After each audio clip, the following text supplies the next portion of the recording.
everybody, it's Joe. Want to help you guys today with your short game. One of the big things that I see when I play with members is they have an issue with hitting shots off tight lies on the fairways.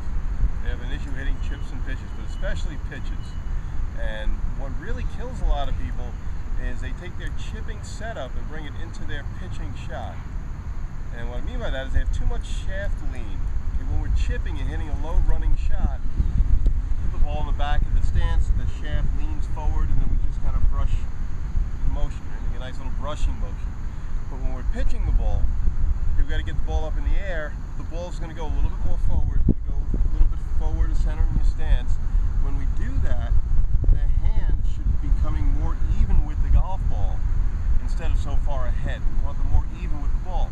And the real important part of this is that engages the bounce of the golf club. That's where the trailing edge is below the leading edge.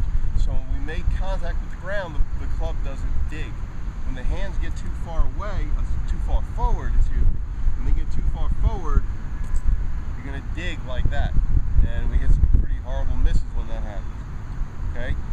If the hands are a little bit ahead, just a slight bit ahead to even with the golf club, with the golf ball rather, alright, and the bounce is engaged, I'm hitting down pretty severely, and you can see the club's just kind of bouncing through the turf. That's going to help the ball get up in the air and we don't float so many shots.